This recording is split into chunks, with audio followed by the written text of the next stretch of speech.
everybody. Добре дојдовте повторно со нас заедно. Oh, is it on? No. Ah, no, it is great. Welcome back, everybody. Добре дојдовте повторно назад сите. We're going to move straight into our second session now, Ќе продолжиме веднаш со нашата втора сесија, which is looking at what I'm calling the waning of the Ottomans опаѓањето на Отоманското царство and the ascent of Western ideologies. и напливот на западните идеологии. And although we will deal briefly with socialism, communism, Иако ќе многу накратко ќе ги разгледаме социјализмот, комунизмот, we will say more about ќе кажеме повеќе nationalism. за национализмот. Okay, so here's our overview of what we're going to be looking at in this session. Ова е значи прегледот на она што ќе го гледаме во следната сесија. The way in which from the late 17th century through to, let us say, World War I, Од крајот на 17-тиот век до Првата светска војна, many people in the Balkans were looking either north and west to the Habsburgs, многу луѓе гледале или северо-западно кон Хабсбургците, or north and east to Russia, или северо-источно кон Русија. sometimes in hope and sometimes in apprehension. Некогаш со надеж гледале кон нив, а некогаш така со страв. I want us to deal briefly with a couple of, let us say, anomalous subjects. Subjects that are not as big as looking at Catholicism, Orthodoxy, Islam. Сега ќе погледнеме во неколку теми кои не се толку големи, јас ги викам на некој начин нели аномалии во позициите на некои помали феномени. But are nevertheless important, Но се едно се важни, in particular the Greek Catholics or Uniates, посебно унијатите или така наречените грко-католици. and we will also notice the emergence of evangelicals. И се разбира ќе го забележиме и на доаѓањето на евангелските христијани.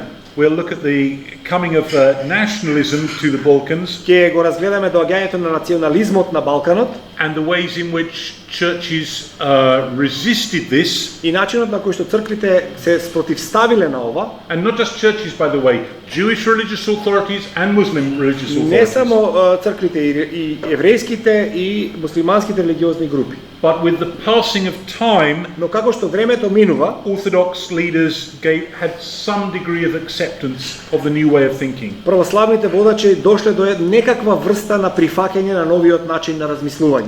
And we will look at the way in which this transition period И ќе гледаме како овој период на транзиција presented an opportunity and severe challenges ни for дава и religious можност bodies. и многу сериозни предизвици за религиозните тела. Now, by way of catch-up, Начинот на кој што ние ова ќе го надополниме, what's been happening in the West in the 16th and 17th centuries што се има случувано во 16-тиот и 17-тиот век на западот, is the series of religious changes that we call the Reformation, е серија на религиозни промени кои што ние ги викаме со едно име реформација. and the Protestant state churches А протестантските државни цркви had one feature that brought them closer to orthodoxy, имаат една заедничка, да кажеме, карактеристика која ги приближила кон православието, but in most other respects it moved them even further away from Eastern Orthodoxy но than Catholicism во was. многу други аспекти ги оддалечила уште повеќе и од православието и од римокатолицизмот. Let's come to that now. It's the church-state relationship. Тука зборуваме сега за црковно-државните односи. In Orthodox thinking, Во православниот начин на размислување, church and state are partners, црквата и државата се партнери, but the ruler is God's appointee. но владетелот е поставен директно од Бог. The church is subject to the secular authorities, Црквата е подложна на секуларните авторитети. and the much disputed concept of autocephaly И оној многу контроверзен во наше време термин или концепт на автокефалност. and I realize, of course, that is a very painful subject here in И мене ми е Macedonia, многу јасно дека тука во Македонија тоа е многу болно прашање, is tied up with this, а тоа е поврзано токму со оваа тема. because for Orthodox churches to accept the autocephaly of another Orthodox church Бидејќи за православните цркви да прифатат автокефалност на друга православна црква, is to accept the legitimacy of the state of which that church forms a part. да ја прифатат легитимноста на државата од која што во каде што оваа црква е застапена. And the withholding of that recognition from the Macedonian Orthodox Church in the А да се present повлече таквото препознавање на пример од македонската православна црква тековно is experienced by Macedonians as a standing insult. Искуството на македонците очигледно е дека тоа е крајно груба навреда. Quite rightly so. И со право така треба да се мисли.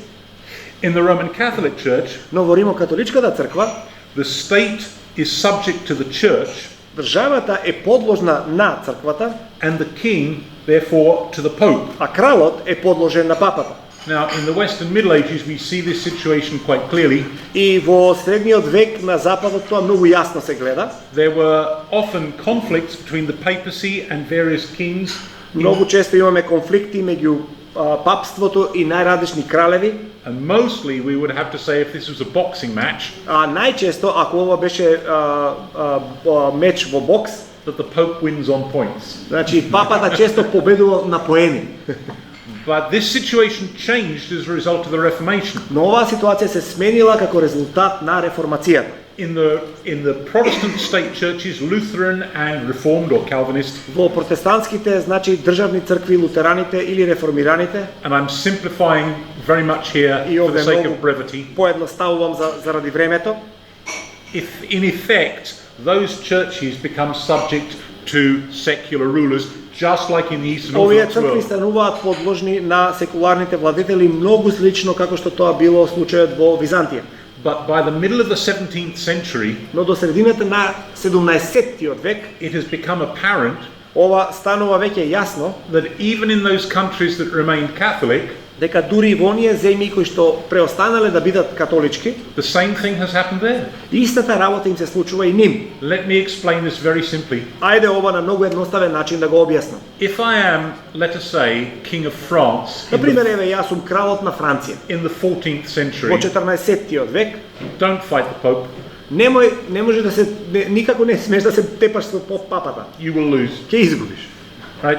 If the Pope excommunicates me, А ако папата ме екскомуницира, my barons no longer have to obey me, значи моите поданици или веќе тие што се под мене подложни не мора да ме слушаат, the Pope will release them from their vows of obedience to me, папата ќе ги ослободи од нивните значи завети дека ќе им бидат лојални мене.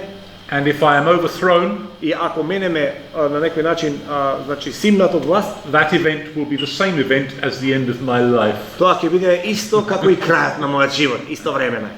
But after the end of the 30 Years' War in 1648, Но во 1648 година, по 30 годишната религиозна војна, if I am King of France, ако тогаш сум кралот на Франција, I am no longer the Pope's client, the Pope is my client. веќе јас не сум клиент на папата, папата е мој клиент. If I want to disagree with the Pope about something, Ако јас сега сакам да не се согласувам со нешто со папата, he will just have to, as they say in America, suck it up. ќе мора едноставно да издржи. Because I have a choice, I could go Protestant. What will he do then? Сега јас имам избор, може да станам протестант, што ќе ми правиш тогаш? So the Reformation changes the relationship between Реформацијата state and church, ги смени соодносите меѓу државата и црквата. even in those countries that remain Catholic. Дури и во тие земји што си останале примарно католички. Okay.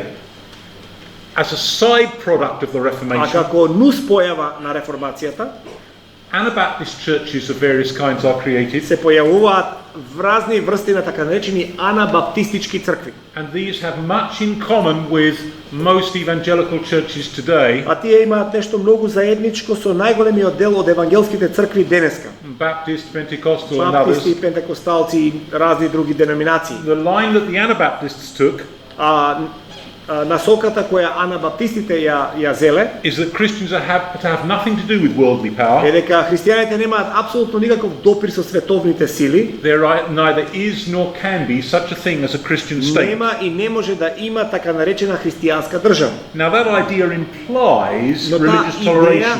подразбира веќе сама по себе религиозна толеранција. In fact, Anabaptist leaders didn't even go that far, Всушност, анабаптистичките водачи не отишле ни толку далеку. because to speak up for toleration was to imply that you had a political opinion. They didn't. Било да зборуваш за толеранција во една држава и било дека искажуваш политичко мислење, а тие не ќе ни тоа да го направат. They merely pointed out the hypocrisy Тие едноставно покажале кон лицемерието of supposedly Christian kings на под предпоставка християнски кралеви persecuting true believers in the name of Christianity. кои ги прогонуваат вистинските верници во името на христијанството. Еве тоа се случува. But you can see where this leads. Но јасно е каде ова води.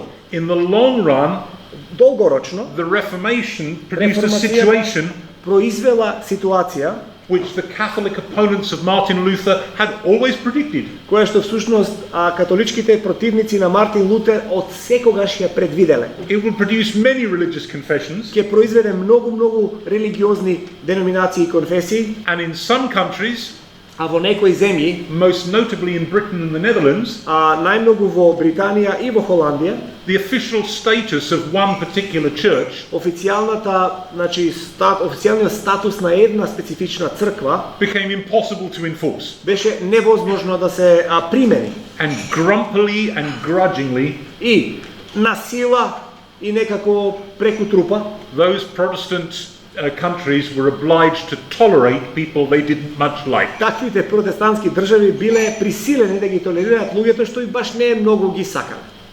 100, 200 years later, this came to seem the natural way of doing things. 100-200 години подоцна ова станува природниот или нормалниот начин како нештата се процесираат во едно општество. And ever since, the British and the Dutch and of course the Americans А од тогаш британците, холанѓаните и се разбира have американците been congratulating themselves on what fine цело fellows they време are си тапкаат по рамо колку они биле фини и добрички.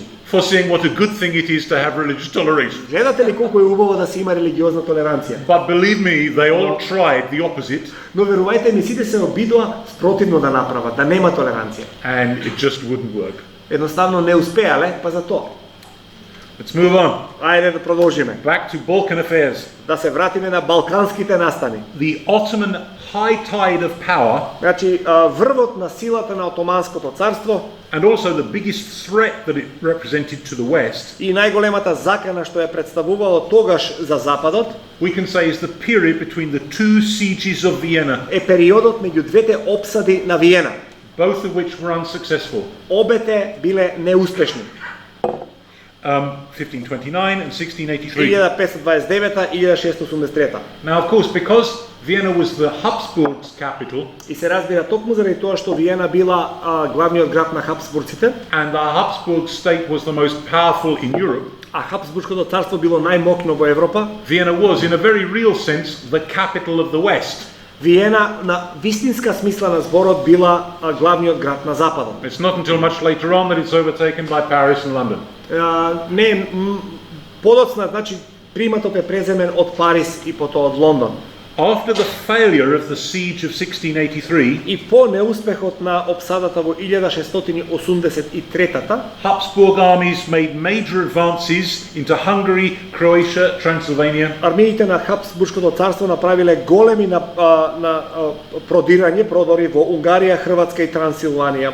and the Muslim populations of those regions fled south, Муслиманската популација бегала на југ, increasing the proportion of Muslims in the still Ottoman territories like Bosnia. и зголемувајќи го бројот на муслиманите во се уште муслиманските територии како што била Босна на пример. But it also meant that the Ottomans had very few Catholic subjects left. Но исто тоа значело дека за муслиманите во нивната територија останале многу малку католички поданици. Well, that wasn't such a terrible loss for them. Тоа не било нешто ужасно голема загуба за нив. They had always preferred Orthodox subjects to Catholic Тие ones. секогаш имале поголема преференца кон православните отколку кон католичките поданици. Because the Orthodox ethos is that the church must be subject to the rulers, Бидејќи етосот на православието е дека црквата мора да се подложи на кој да е владателот во даден момент. the Catholic ethos was not. Етосот на католиците воопшто не бил таков. Even worse, Уште полошо, the Catholics looked to a power beyond Ottoman control, namely Rome, for their religious guidance. католиците гледале кон моќ која тие сметале многу поголема од Отоманското царство Рим за некакви конечни нивни замисли. For Orthodox subjects, everything happened in areas under Ottoman control. А за православните всушност се што се случувало во рамките на Отоманското царство. Најголемите места биле под нивна контрола. Meanwhile, to the northeast, А истовремено на североистокот, Muscovy had greatly expanded to become what we call Russia. Денеска оно што ние го викаме Русија е всушност развојот на оно што се нарекува Московија. In the 18th century, it invaded the northern shores of the Black Sea. 18-тиот век тие ги направиле инвазија на северните брегови на Црното море. Areas that we call modern Central and Eastern Ukraine. Денеска она што ние би го познавале како централна и источна Украина, Taking it away from the Ottoman allies, the Tatars. одземајќи го од отоманските да кажеме сојузници, а тоа се татарите. Increasingly, Russia posed as the champion of all Orthodox И така се peoples, појавува се повеќе Русија како шампионот на сите православни народи, especially the Ottoman subjects, а посебно оние кои биле под Отоманското царство. rather like modern Serbian nationalism. Нешто слично на современиот српски национализам. Russia was slowly developing a religious national myth of its own, Русија почнала да развива свој религиозен мит за себе си, based on the praise which Philofey of Pskov had given to the Muscovite ruler in the 16th century. Значи од 16-тиот век кога Филотеј Московски дава една голема, да кажеме, почести и го слави владетелот на тоа подрачје, That that Moscow was the third Rome. и дека Москва е третиот Рим. The first Rome was Rome. Првиот Рим е Рим, The second Rome was Tsarigrad, вториот Constantinople. е Цариград, Константинопол, The third was а Muscovy. третиот Рим е Москва. And a fourth Rome there shall not И be. нема да има четврти Рим, нема шанс. So, and increasingly Russia aimed eventually to capture Constantinople. И една од најважните работи, значи, е русите целеле кон тоа да го освојат самиот Константинопол. Well, in this map we can see the Ottoman high tide at the second siege of На Vienna. оваа карта ја гледаме највисоката плима на наплив на Отоманското царство за време на опсадата на Виена. And following the failure of that siege, how they were pushed back, next map, И откако не успеваат тоа да го направат, што значи нивното повлекување, such that the whole of historic Hungary така што целата историска Унгарија како територија now comes under Habsburg rule. сега е под Хабсбуршко владение. And something like this situation prevails И нешто како ова ситуација продолжува really until the early 19th century. се до раниот 19 век, Although, of course, and you know this as people from here, иако се разбира, вам ви е тоа јасно, вие сте луѓе од оваа територија. the armies of Prince Eugene of Savoy come this far south very briefly in the 1690s. Во 80s. крајот на 17-тиот век, значи имаме еден таков наплив, But broadly, this is the situation until но општо земено тоа е ситуацијата, некаде во 18-тиот век. the Habsburgs were determined that the Ottomans would never come back.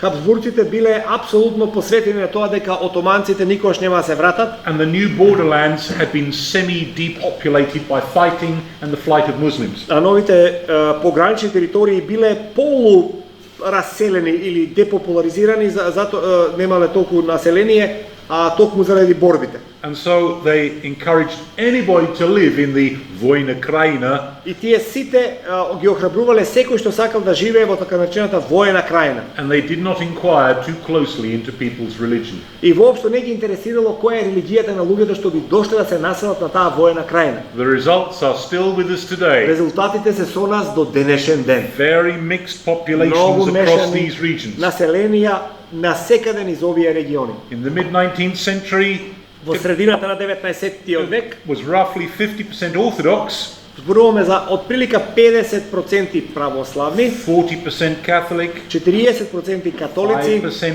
Protestant. 5% протестанти.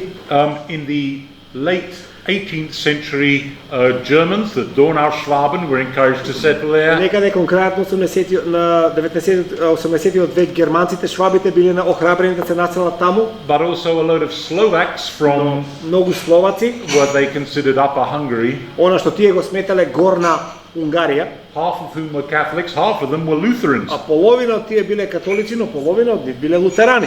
But there were also Greek Catholics Но имаме унијати, грчко-католици and a number of Jews. и број на евреи. Well, this next map shows the staged Следната мапа decline го of the покажува Ottoman Empire. опаѓањето на Отоманското царство. But Yeah, we are moving very quickly over here over large periods of time. И тука многу брзо поминуваме големи периоди на време. Let us move on now just to consider the anomalous position of Greek Catholics or А Uniates. сега да видиме што е таа аномална позиција на грко-католиците или унијатите. There are many of these churches, Многу од овие цркви, and they have, to keep things really simple, да ги поедноставиме нештата, orthodox rites and practices, православните, да кажеме, ритуали и пракси, but Roman doctrines and allegiance. но римо-католички доктрини и лојалност, сојузништво. Some of them came into existence during the crusading period. Некои од нив се создадени за време на крстоносните војни, For example, Maronites in Lebanon, на пример маронитите во Либан, and as the result of Western incursions into Orthodox cultural и space. тоа е заради западни напливи во културолошки простор на источното царство или на православие. For example, Western rule in and around Constantinople itself in the Например- aftermath of the Fourth Crusade in Например- 1204-5. После четвртата крстоносна војна имаме западно владение за некои добри 60 години во самиот Константинопол и околу него. The most important Greek Catholic churches today, Најважните грко-католички цркви денес, those in Ukraine and Transylvania, Украина и Трансилванија, came into existence when Orthodox populations lived under the rule of Catholic Poland and or the Habsburgs. настанале за време кога голем број на православна популација живеела под владението на католичката Полска или пак на Хабсбургците. But the Bulgarian and Macedonian Uniate churches Но македонските и бугарските унијатски цркви came about in the 19th century доаѓаат некаде во 19-тиот век, when local nationalists tried to oppose Greek domination of the кога church. локалните националисти се обидувале да се спротивстават на грчката доминација, And so united with Rome, така што обединети со Рим, although when the Ottomans created the Bulgarian Exarchate in 1870, иако кога отоманците го создаваат бугарскиот екзархат во Most- некаде крајот на 19-тиот век, most returned to Orthodoxy, најголем број од овие луѓе се вратиле на православие. but we still have Но се a уште имаме некои Uniate church today. унијатски цркви до денешен ден. Okay, now to a much bigger, broader topic, А уште поголема, поширока тема, and that is the coming of nationalism. а тоа е доаѓањето на национализмот. Now, this is a huge topic, Ова е огромна тема, and although historians who quarrel with one another very much и иако историчарите многу се караат едни со други по некои од овие прашања, are generally agreed on what I'm about to say next. барем општо се согласуваат околу некои работи што ќе ги кажам следно. Amongst ordinary people, what I'm going to say now will seem very controversial. А меѓу обичните луѓе, ова што ќе го кажам би можело да биде контроверзно. I deal with this in one of the chapters of Zašto toliko napad kon zapad. И јас се соочувам со некој од ова прашање во книгата преведена на македонски Зошто толку напад кон запад. And although there are many controversial things in that book, that is not one of them. И иако има многу контроверзни работи во таа книга, ова не е една од нив. I am simply summarizing what Едноставно сумаризирам. the large majority Што of modern поголемиот historians дел на say on модерните this subject. историчари кажуваат на оваа тема. When I'm in America, Кога сум во Америка, I have a slightly different problem to the one I have here. имам малку поинаков проблем од оно што го имам тука. Americans are brought up to think that nation Американците се воспитани и одгледани да мислат дека нацијата is a synonym for state or country. е синоним за држава, земја. And I need to tell my American students, И јас треба секогаш сакам им кажувам на моите студенти во Америка, repeat to yourselves a dozen times before bed, по многу пати повтарете пред да заспиете секој ден, nation is not a synonym for state. државата, нацијата не е синоним за државата. This is one of the reasons that Americans are so prone to misunderstanding what's going on in the rest of the И world. токму заради тоа, заради овој факт, американците грешат, не може да разберат што се случува во овој дел од светот. Although believe me, there are plenty of other reasons. Но има и многу други причини. Ајде, ова една ќе ви ја спомнам само. The problem here is a little different. Проблемот пак тука е малку поинако. Everybody wants to believe Секој сака да верува that the nation with which they now identify дека нацијата со која што тие сега се поистоветуваат, always existed секогаш постоела and was a dominant и idea била доминантна идеја amongst ordinary people in меѓу the past обичните луѓе во минатото, in the way that it is today. на начин на кој што тој денеска се манифестира. And this is untrue. А ова не е точно. It is not that there was no such consciousness. Не станува збор за тоа дека воопшто никогаш немала таква свест. Не е тоа поентата. People did sometimes think of themselves in this way. Од време на време во некои контексти луѓето и мислеле на тој начин за себе. But when they did, Но кога тоа го правеле, it was just about as important to them тоа за нив било исто толку важно as your hair color is to you. како што бојата на вашата коса ви е важна. In Толку other важно words, е било. not very. Со други зборови, не е толку важно. I speak with feeling, this is important in my case. Јас зборувам со чувство, веќе ова е многу важно за мојата келава глава. Nationalism Национализмот is a modern Western phenomenon. е современ западен феномен.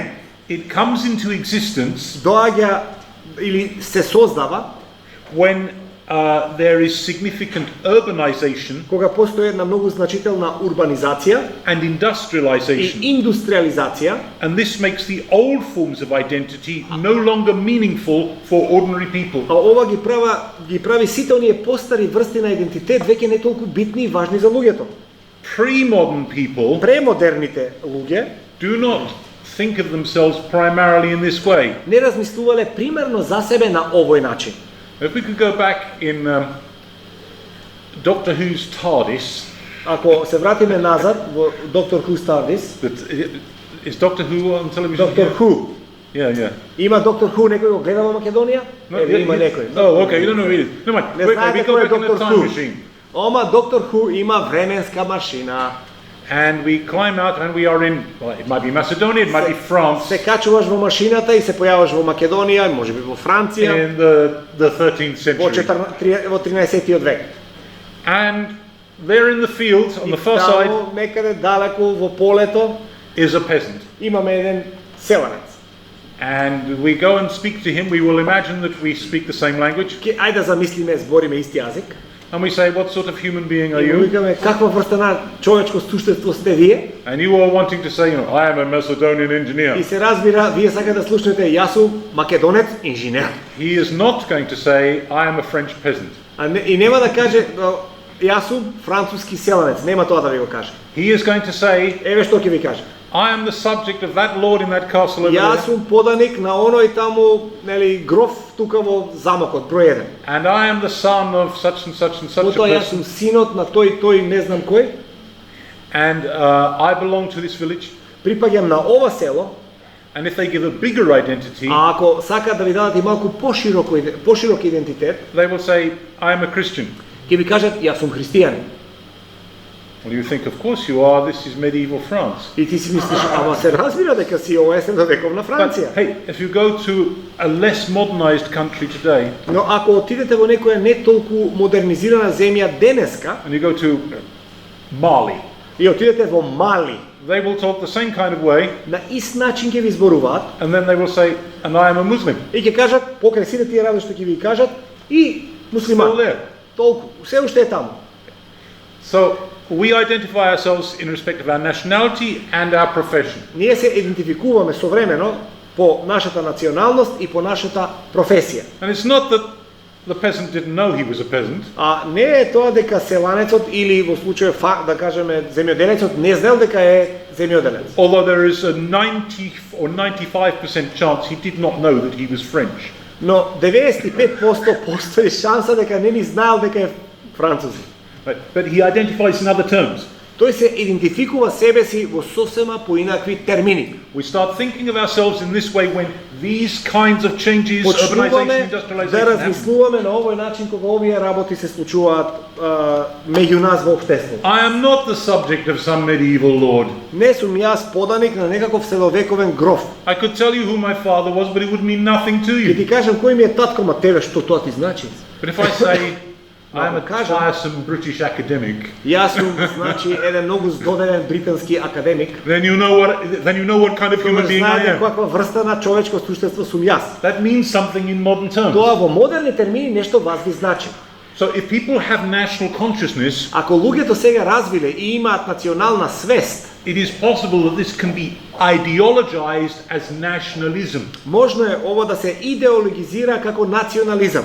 And this becomes important when the old structures, the monarchies, А ова станува важно кога старите структури, а тоа се монархиите, are weakened or dying. слабеат, изумираат. And exactly this happens from the late 18th century through to the early 20th. Случува од доцниот 19 век низ по првата половина на 20-тиот век. Now, always nationalists project their desired identity back into a А она што се mythicized случува со past. националистите е дека тие секогаш го проектираат сегашното нивно чувство како идентитет назад во вековите. Right?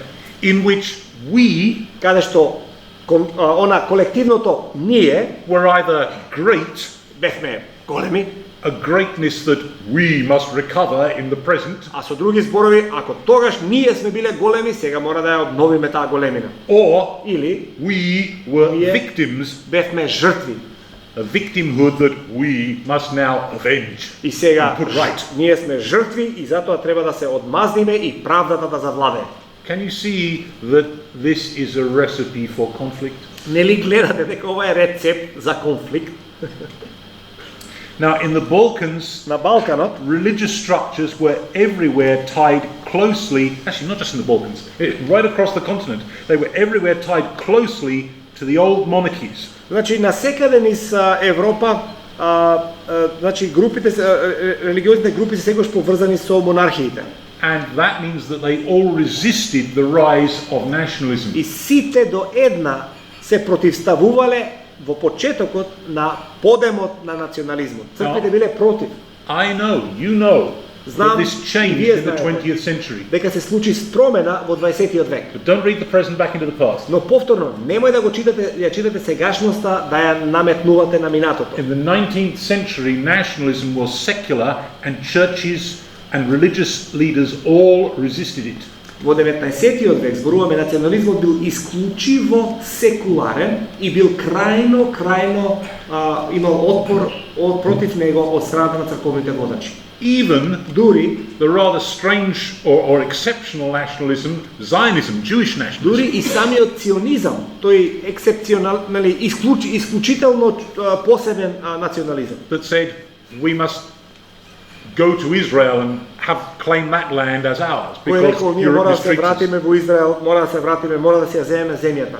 That was a secular vision. Визијата на ционизмот првенствено е секуларна, нерелигиозна. Theodor Herzl was a secular, non-religious Jew, Теодор Херцел бил секуларен, нерелигиозен евреин. and the vast majority of rabbis condemned the Zionist movement as impious and arrogant. Тогаш најголемиот дел од рабините го прогласиле ционизмот за безбожен и арогантен. And borrowing Western Enlightenment ideas. И дека позајмува западни идеи од просветителството. Again, don't read the strong presence of religious Jews in Israel today back into И early затоа ве Zionism. молам, немојте најсилното присуство на религиозните националистички евреи во Израел, немојте да го проектирате денеска на ционизмот од почетокот на своето време во 19-тиот век. There, as everywhere, the past was a different country. They did things different. И во нивниот случај, нивната подрачје тогаш било различна земја која размислувала на сосема поинаков начин. Okay, let's move on. Одиме понатаму. So, from around 1700, then we can say that the Ottoman Empire is declining and the West is becoming more Значи powerful. од крајот на 18-тиот век Турција опаѓа, Западот има подем. This offered an opportunity for churches in the Ottoman lands Ова им понудило можност на црквите во отоманските земји to escape the legal discrimination that Muslim rule imposed on them. да се излечат од религиозната дискриминација која отоманците ја имаат наметнато. They could escape it in the present Можеле да ја избегнат во сегашноста, because the Western powers, particularly Britain and France затоа што западните земји, посебно Британија и Франција, and the Orthodox Russia православна Русија, were leaning very strongly in the Ottoman Empire. силно го притискале Отоманското царство. But you can see how this will represent deteriorating relations between Muslims and Christians and Jews for that matter in the Ottoman Но realms. ќе видите како се тоа го комплицира односот значи меѓу христијани, муслимани и евреи во Отоманското царство. From the Muslim point of view, Од гледиште на муслиманите, non-Muslims are not merely potentially disloyal, немуслиманите не се само потенцијално дислојални, they are actually and actively disloyal, тие се активно, значи нелојални во моментот. looking to, hoping for Тие more гледаат, Western се interference надеваат дека се повеќе западна влијание ќе дојде во нивните земји. in the increasingly weak Ottoman Empire. А царство отоманско кое е се послабо и послабо. And many of you will know this from your school history. И многумина од вас ќе го знаете ова од вашите предавања по историја во школа. This leads to gruesome deeds in the late 19th Тоа century. води кон ужасни дела, злодела кон крајот на 19-тиот век. On all sides, by И the way. тоа на сите страни. Да не бидеме еднострани, на сите страни. Orthodox people Православните луѓе were often rather ambivalent about Western incursions, во најмала рака и често биле амбивалентни кон напливот на западните сили. they liked the fact that it put pressure on the Ottoman authorities, Им се допаѓало тоа што тие силно влијаеле притисок и правеле притисок врз турските власти, but they still looked upon the Westerners as godless, spiritually inferior но се people уште гледале на западњаците како на безбожни, духовно инфериорни луѓе, who simply were militarily superior. кои едноставно се само воено супериорни на нас, ништо друго. The Greek ecclesiastical authorities in the, let us say, the 19th century Во 19-тиот век црковните власти, грчките особено, were in a very difficult position. биле во многу тешка позиција. On the one hand, they were tied to the Ottomans На еден начин тие биле врзани директно со Отоманското царство, because the Ottomans gave the Greek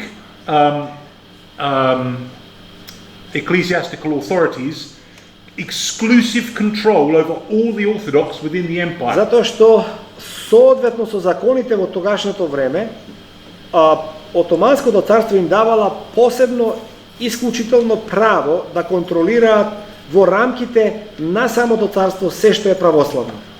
Western commentators had always recognized this.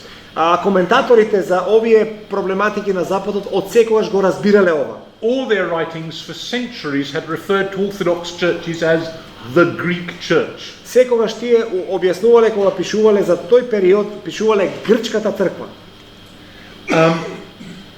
But they also had much to gain from an Ottoman, the Greek church authorities had much to gain from an Ottoman collapse. Но исто така, истовремено, дадена оваа ситуација, тие биле свесни дека многу може да придобијат со колапсот на Отоманското царство. Because it would lead to Затоа што би водело entirely Orthodox countries, perhaps. до целосно православни земји, така тие се надевале. Now, for this reason, and again, you know this from your school history, И заради оваа причина, и ова вие добро го знаете од вашите историски предавања, Orthodox people in these regions православните луѓе во овие подрачја, who were not кои не Greeks биле грци, were often resentful of Greek power. давале често отпор кон грчката моќ.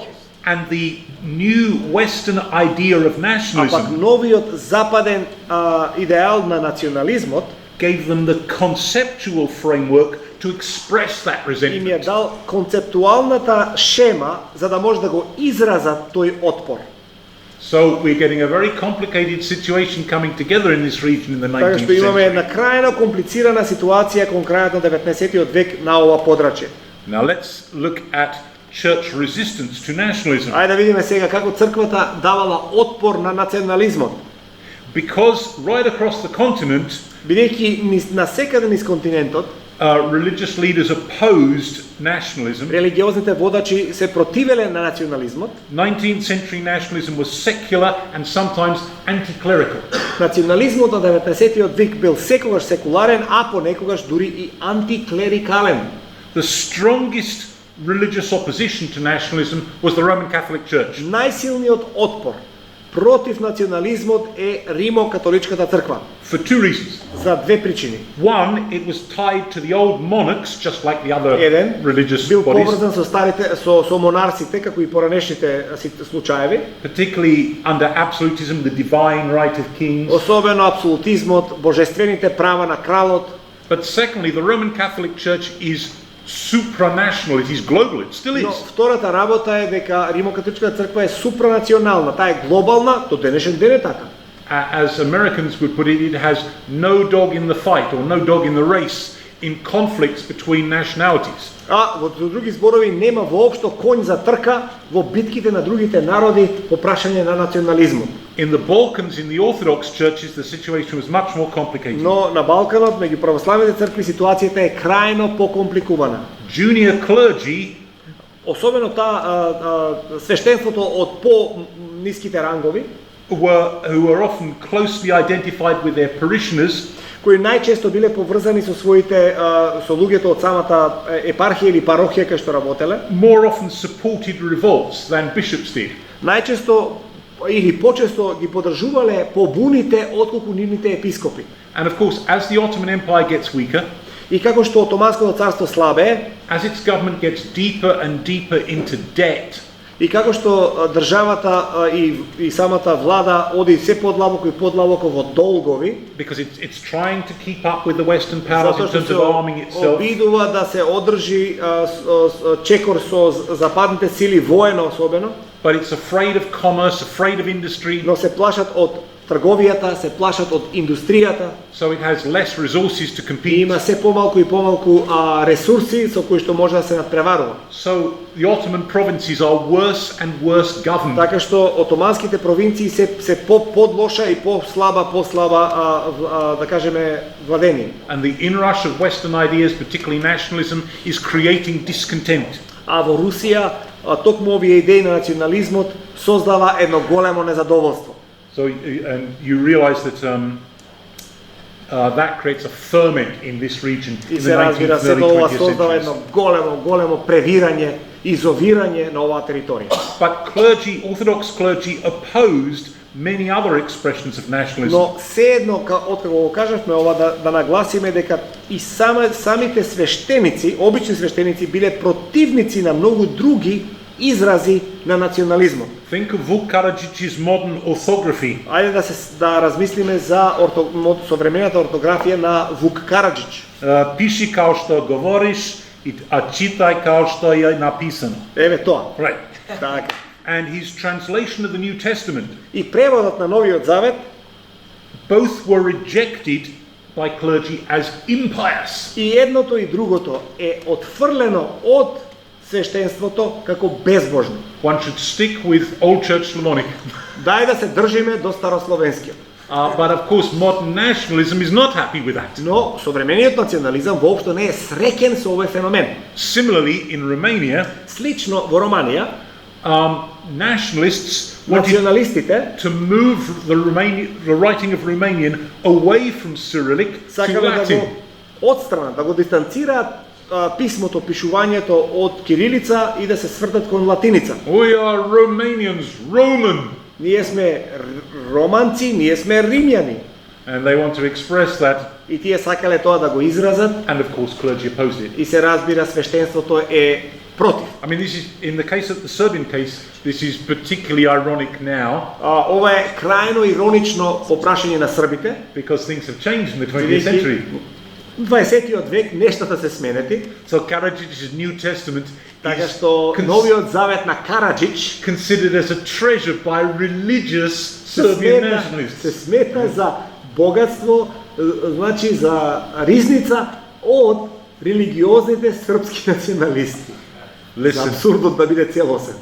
history embarrasses us all. Знаете што? Историјата ќе не засрами сите нас. It И не doesn't matter засрамува. what your political conviction is or what your religious Нема persuasion. врска какви се политичките определби и што и да ти е твоето убедување.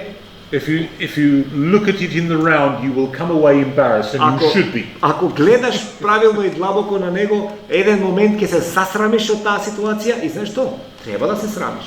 But amongst the Orthodox in the No. long run, Во меѓу православните долгорочно there was a growing degree of acceptance, имало се поголема ниво на прифаќање, particularly once the new states had established themselves. посебно откако новите држави ќе се воспостават себе си. So once there is, for example, a state called Serbia, Еднаш кога веќе е воспоставена една таков ентитет како што е државата Србија, the Orthodox ethos tells me to identify with that. православниот етос ми кажува, знаеш што, идентификувај се со тоа. Similarly, Bulgaria. Слично во Бугарија. Similarly, Romania. Слично во Романија. Okay, let's move to another important but Ајде да small отидеме на theme, многу исто така важна, но помала тема. the arrival of evangelicals Тоа into е the region. пристигнувањето на евангелските христијани на ова подрачје. Now, these arrived across the Balkans during the 19th century, Овие пристигнуваат некаде низ Балканот кон крајот на 19-тиот век. and we can make two generalizations. И можеме две општи работи да нагласиме. In the north of the Balkans, in Croatia and in Transylvania, Хрватска и Трансилванија, северот, and other Habsburg realms, и во други подрачја на Хабсбуршкото царство, they arrive in the 1850s and 1860s, пристигнувале некаде 1850-та, 60-та, usually through the ethnic Germans, pietist Germans, вообичаено преку етнички германци and spread there, и од пиетизмот, later spread to Slavs, Magyars and Romanians. а подоцна ќе се префрли таквата конфесија на словените, на унгарците, на романците. In the still Ottoman lands, Но во се уште отоманските they земји arrived late in the 19th century, доаѓаат подоцна или доцна во 19-тиот век, generally from American Congregationalist missions. а најчесто преку американски мисии кои се од Конгрешанската црква. Here we're all familiar, even if you're not evangelical at all, with the Miss Stone Сите affair. ја знаат, дури да не си евангелски христијани, сите знаеме за мис Стон. Okay, now evangelicals generally had a Western outlook, И се разбира, евангелските христијани општо земено имале многу по-западен поглед, valuing literacy, print, многу нагласувале и ја вреднувале писменоста, и исто така книжевноста, commerce and трговијата modernization generally. и модернизацијата општо земено. Now that also predisposed them to support nationalism. Ова исто така е една предиспозиција за таквите христијани да бидат во поддршка на национализмот. You know that Miss Stone actually sympathized with the Vomero rebels who had captured her. И вие знаете сите дека всушност мис Стон била крајно на некој начин се поистоветила со националистите од ВМРО кои ја грабнале. This is often pointed to as an early example of what we now call Stockholm syndrome. Но тоа е ран, слично е на она што денеска го знаеме како Стокхолмскиот синдром, да се влюбиш во својот And киднапер. perhaps it is that. Perhaps it is Може би that. има и такво нешто. But also her whole outlook Но се разбира целиот нејзин поглед will have predisposed her to sympathize би на некој начин ја така насочил да биде да има симпатии with local people who, at least in one respect, are thinking in a modern Western way, namely nationalism. Локалното население кое барем во еден аспект размислува помодерно од другите, а тоа е национализмот. She will certainly not be a sympathizer with the Sultan. Сигурно немаше да има никакви симпатии со султанот, да расчистим. So, evangelicals are inclined this way, Така што евангелските христијани имаат една таква тенденција, partly because of their Western direction of thought, прво заради западно насочени мисли and partly because they don't like и делумно затоа што не сакаат, the historic religious confessions, whether Muslim, Orthodox or Catholic. не им се допаѓаат историските конфесии, дали си муслиман, католик или православен, или евреј. The period after World War I will change evangelicals' minds on this Но subject. по Првата светска војна мислењето на евангелските христијани по ова прашање ќе се смени. Okay, let's come to Balkan nationalism. Ајде да видиме сега како стоиме со балканскиот национализам. Okay, the Balkans is much less urbanized, much less industrialized than the West. Балканот е многу помалку урбанизиран и уште помалку индустриализиран во тоа време од западот. So national consciousness comes later here and looks different. Така што националната свест доаѓа подоцна тука и изгледа различно. By, let us say, 1900, Некаде до доцниот 19 век, the Balkans was at the confrontation and fracture point of two big empires. Балканот ви представува конфронтација и судир меѓу две големи империи. Ottoman and Habsburg. Отоманското и Хабсбуршкото.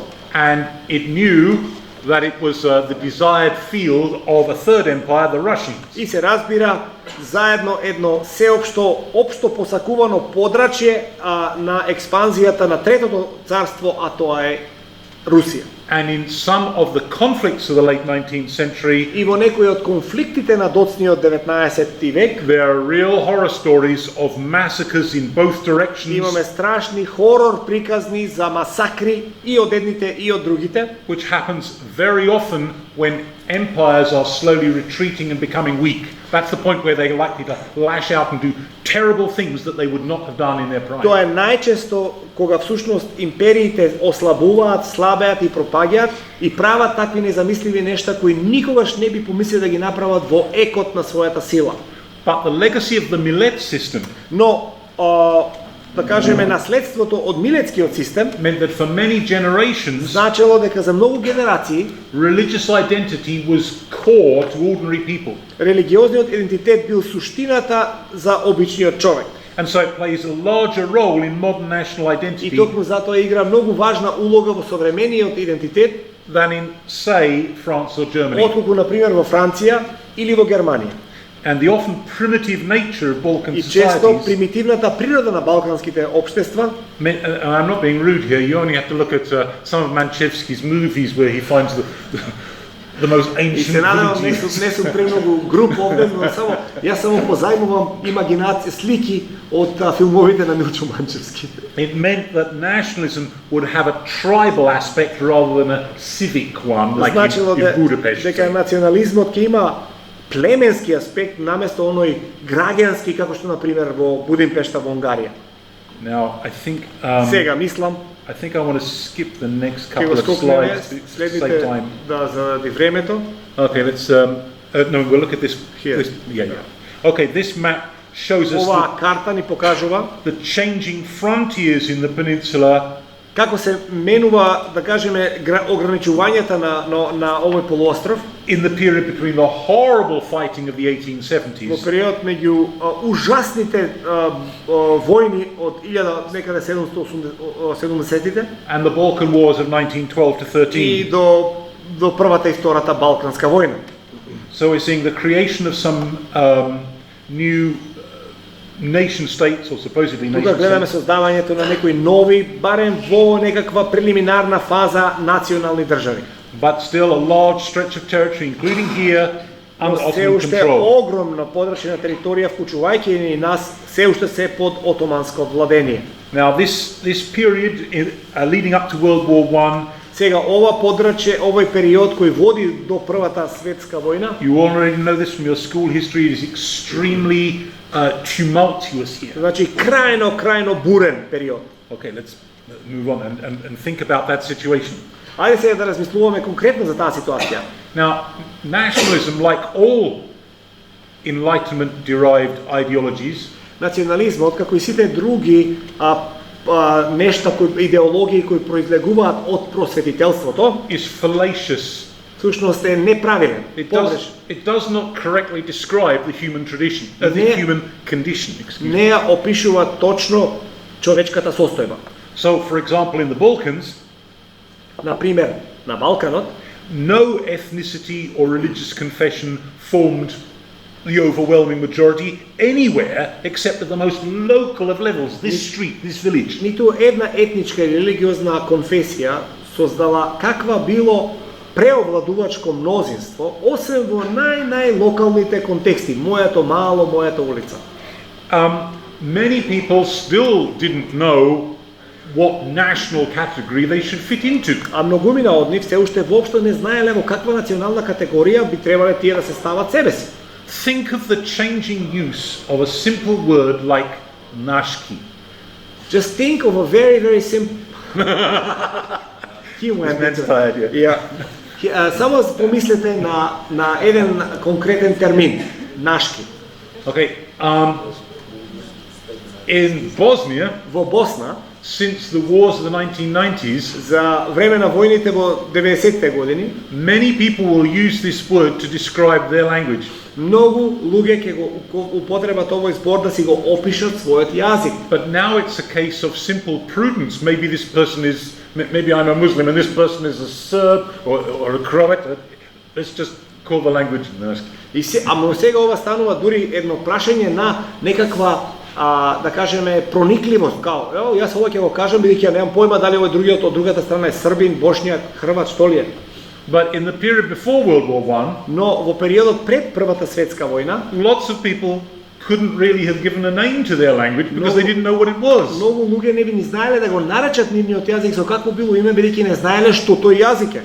It's just the way we talk around here. Едноставно тоа е многу слично и тука. In Belarus, Во Беларус, this way of thinking continued right down to World War II.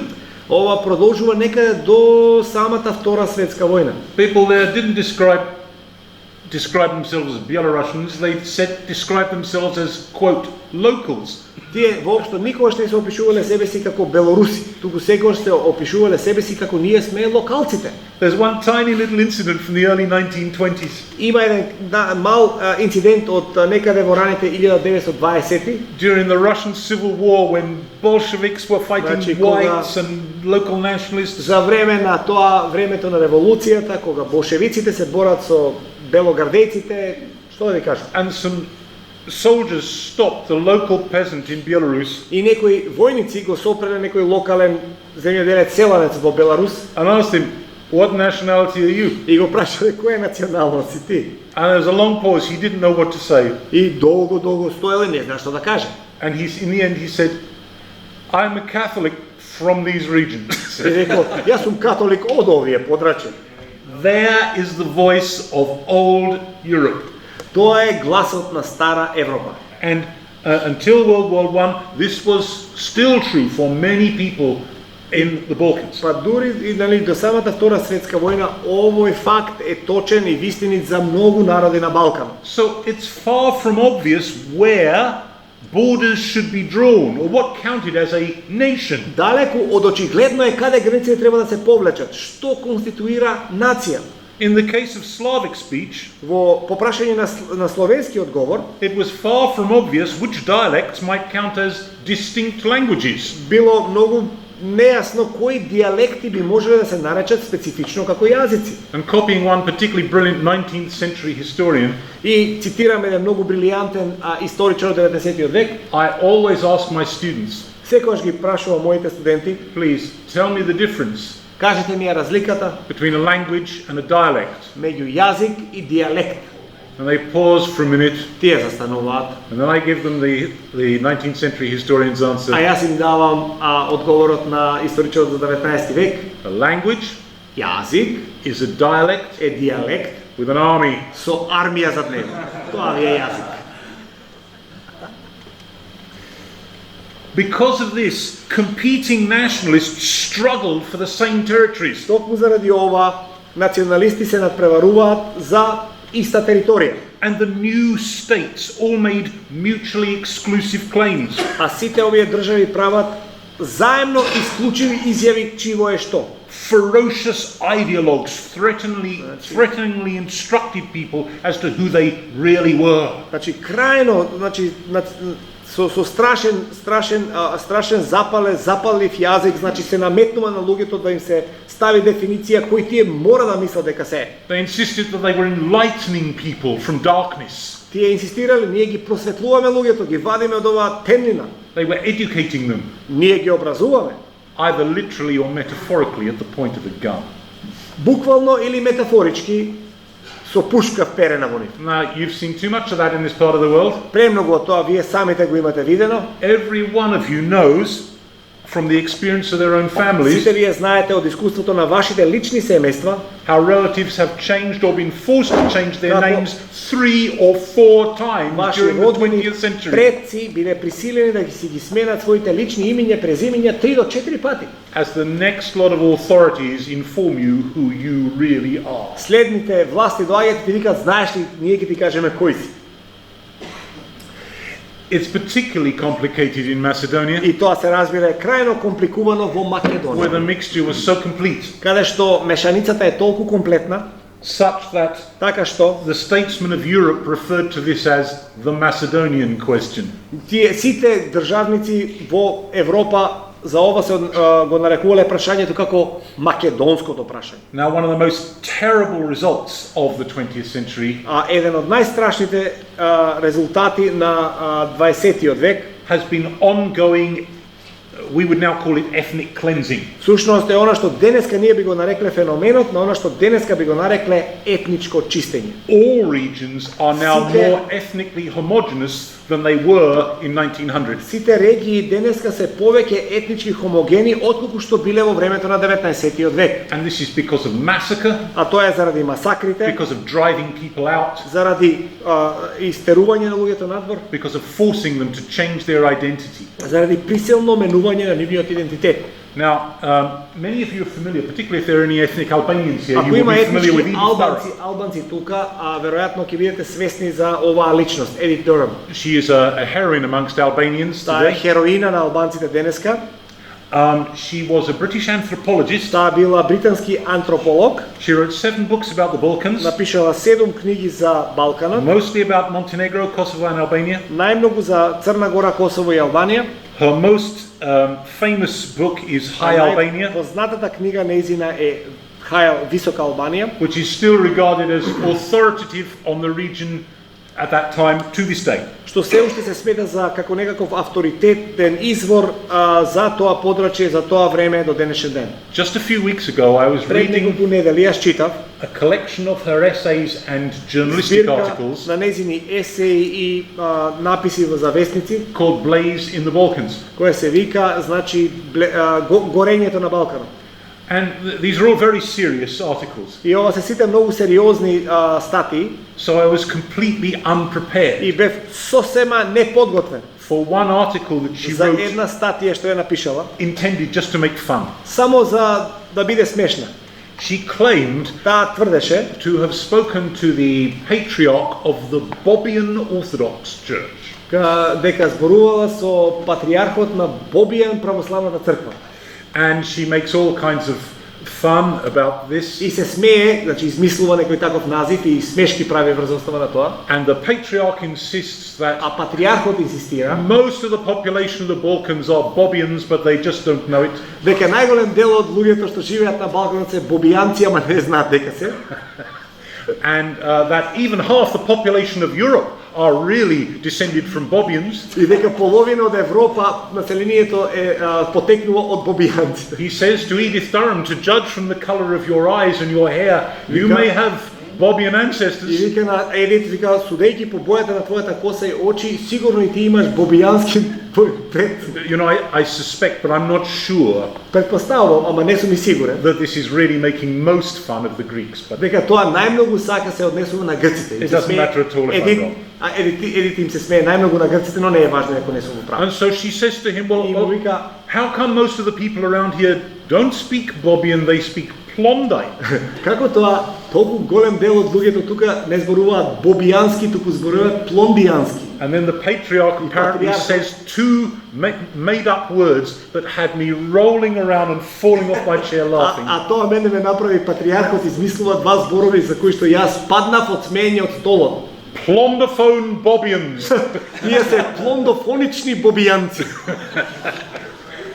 And this so perfectly sums И up тоа совршено ја сумаризира the mendacious rhetoric that Значи- Fletcher talked about. она застрашувачката воинствена реторика за која што Флечер веќе зборуваше, That characterized that whole period, кој го карактеризира целиот тој период, and yes, is still not entirely dead. а се уште не е целосно искоренет, се уште живее меѓу нас. Okay, well, let's have a break now. Фала, ќе имаме Do кратка we have пауза. time for a couple of questions, or do we need Дали to? некој сака да постави прашање? Имаме минута да.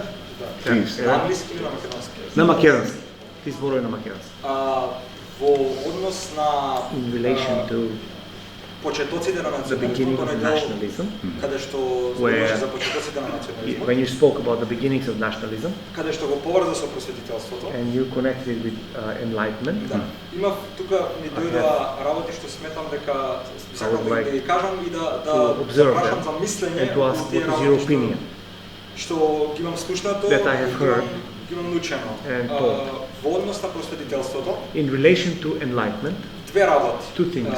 Една работа One, е дека that просветителството enlightenment, the Yeah. enlightenment првото понасилно, the first forced, like forceful or violent, она што сега го зборувавте, мислам дека разбирам кон што води дискусијата за наметнувањето about насилно на некои идеологски мислења, opposing an opinion, е првото насилно отфрлање на Бог, is the first violent rejection of God, со внесување by на introducing materialist, atheist, преку Монтескје, Montesquieu, Voltaire, Ламетри, сите, all of these да речам, people.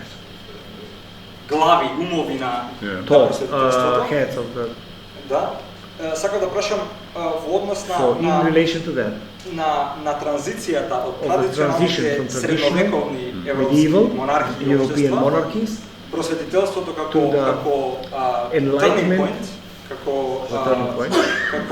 превртувањето на целата таа работа на to turn all of that over, влезот во овој 19 вековен национализам, how we enter into the national 19th мислењето century ваше nationalism, во однос your на opinion влијанието, concerning that, the затоа што од, да речам, because од from енциклопедизам, преку encyclopedism, театар, theater, различни форми на different forms пропаганда во тоа propaganda време, at that time, просветителството навлегува на the enlightenment enters throughout. Примерно во Франција, First France of после it, француската and then- буржоаска револуција, and then after the French Revolution. и американската Yeah, and the револуција, каде што American- Бенџамин Франклин се then Benjamin инспирирал Franklin is од inspired, просветителите, yeah. ја носи таа култура во Америка, што then- е интересно како они почнуваат историја со How просветителски they start идеи. this history with the ideas of enlightenment. All right? Comments? Any comments on that? Тоа I'm agreeing with most of the Јас points that you're согласувам со making. најголем дел од тоа што ти го кажуваш. One of the big differences, Но perhaps една од најголемите разлики, a major difference between the најголема French разлика Revolution and the меѓу American, француската револуција и американската револуција is that the American Revolution е дека had американската револуција no religious implications. немала никакви религиозни импликации. American evangelicals don't want to believe this. Американските евангелски христијани не сакаат да веруваат дека тоа е така, ама така е. They all want to believe that the Не Great сакаат да Awakening веруваат дека големото пробудување, како што тие го викаат, made the American Revolution possible. ја направило американската револуција можна. But this is rubbish. Но тоа е апсолутно бесмислено. пробудување верско, религиозно. Да. Right.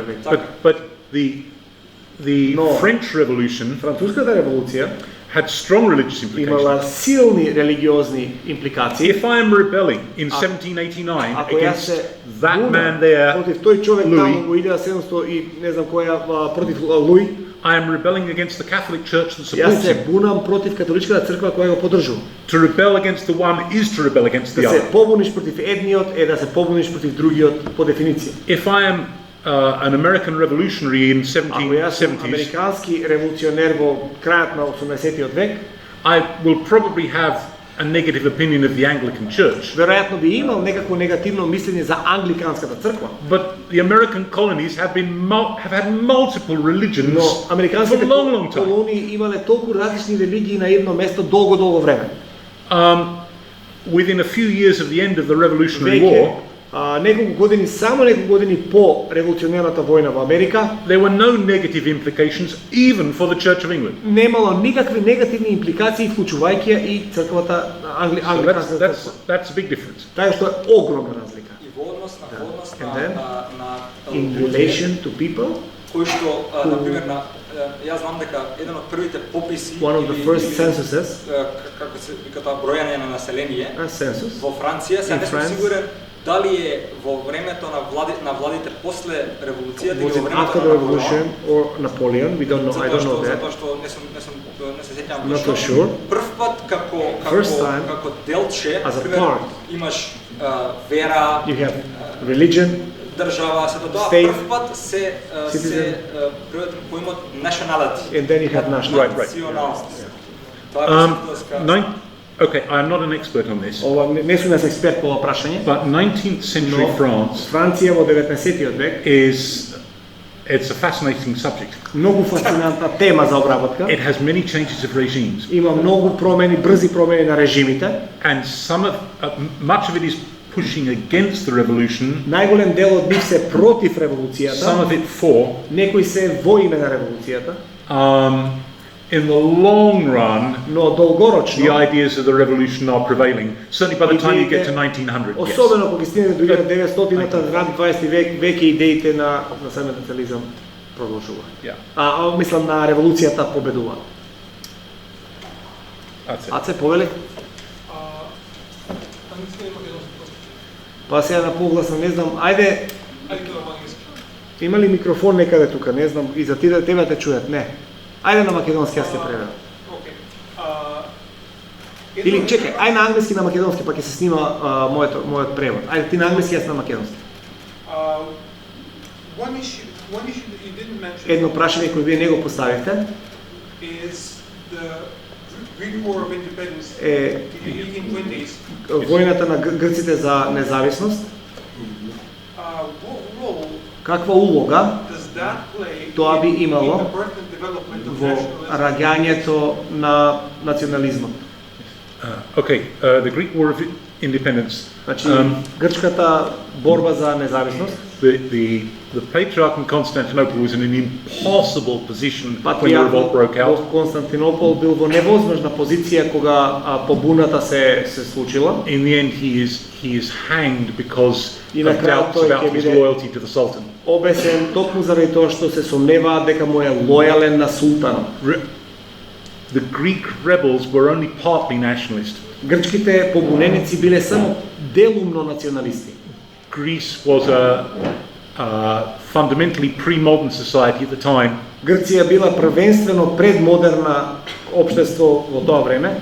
Only a small minority of Greeks who had spent time in the West. На грците би поминало некакво време на западот. And some of the what's their name? The Greek princes in Romania. Грчките принцеви во Романија had absorbed this Western idea. Ја имаат прибрано таа позападната идеја. A lot of them were simply clefts. Многомина од нив биле само клефтс. Like brigands, bandits. Голем дел од нив биле само, значи, бандити. Many Westerners, most famously, of course, Lord Byron. Многу западни мислители, најславно од сите Лорд Гордон Байрон, went to help the rebels. Отишле да им помогнат на побунениците. With ideas that these were the sons of Achilles, like the heroes in their classical schooling. Синовите на Ахил и не знам кои други во класичното грчко образование. And they were horribly disillusioned when they arrived. Крајно разочарани кога дошле и што имале да видат. Some of them committed suicide. Некои од нив се самоубиле. When confronted with the obvious contradiction of the things they wanted to believe. Очигледната контрадикција на тоа што тие сакале да веруваат дека овие луѓе се директни потомци на, не знам, 5 век Солон. The Greek rebels did in the end get major military help from Western powers. На крај овие грци ќе добијат голема помош воена од западните сили. And I suspect, but again I'm not an expert on this, Исто така не сум експерт, предпоставувам that the existence of a Greek nation state from the 1830s национална држава од некаде 1830-тите increased Greek ecclesiastical and cultural dominance in regions like this. Ја зголемило грчката црковна, значи културолошко влијание на овие подрачја. Which then created its own reaction, which we've already noticed. Произвело своји реакции и ги знаеме кои се тие реакции, ги обсервиравме тука. But if someone knows better, I'm open to Ако некој correction. подобро, нека ме поправи. Повелете. Гледам дека зборува за црквата влијанието. Зашто е црквата против Balkan we hear about church against nationalism. Целта која е? What is the goal? Целта е причината зошто црквата е против национализмот. Why the church is against nationalism? The churches are against nationalism because the churches are closely embedded with the old monarchs. Национализмот затоа што јака многу поврзани со старите монархии. In the Ottoman realms, Во Отоманското царство, even the Orthodox Church дури и православните цркви was given its domination, particularly the Greek им било Orthodox, дадено да by имаат the sultans. доминација од султанот. Владејте или раководете со ова подрачје. If I'm in the Habsburg Empire, Ако јас се наоѓам на територија на Хабсбурците, the Catholic Church looks upon the Habsburg Emperor as the most important Catholic ruler, католичката црква гледа на Хабсбуршкиот монарх како на најважниот, да кажеме, владетел. ideally А идеално imposing the Catholic Church on everybody. ќе на некој начин врши притисок сите да прифатат римокатоличанство. With the passing of time, the Habsburg monarchy was doing this less and less, Со како што времето минува, Хабсбурците го прават тоа се помалку и помалку. particularly from the time of Joseph А II in the late 18th од century. Јозеф II некаде 19-тиот век. But still, it was the main Се hope of уште Catholic тоа било authorities. главната надеж на католичките авторитети и затоа тие се против национализмот.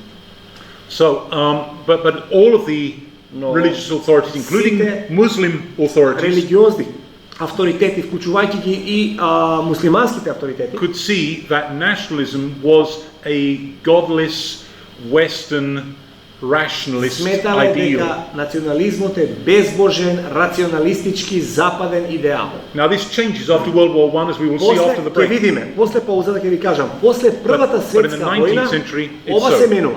Во 19-тиот век ова е случај. Од после мислење, зашто he has a different opinion. Друга е причината. He thinks it's a different opinion, different reason. I mean, we can disagree as to whether it Ne- should have been so. Ние можеби да не се согласиме дали тоа морало така да биде. I'm simply saying that before World War I, Јас it само is велам, so. фактот е дека пред Првата светска војна црквите се против национализмот. Факт, не кажувам зошто и како. There are exceptions to that, but that's the pattern. Тоа е начинот. Тоа го гледале од Отоманската империја. When they would, Да бидат сите покомпатни да се бранат од османлиите. they wanted to be more compact so that Ако they се can. создадат више држави, Who's the they? национални више тоа А кои се, чекайте, кои се тие? Мислите на црквите? црквата. Значи биле против национализмот, Да. за да се борат против Зашто Отоманското царство. ако се создават држави, Да. национални се поред држава, нема влијание црквата. He thinks this. The church is against this in the 19th century Yes. because they know that if they created such small territories, carved territories out of the Ottoman Empire, the church will be without any influence. That's his opinion.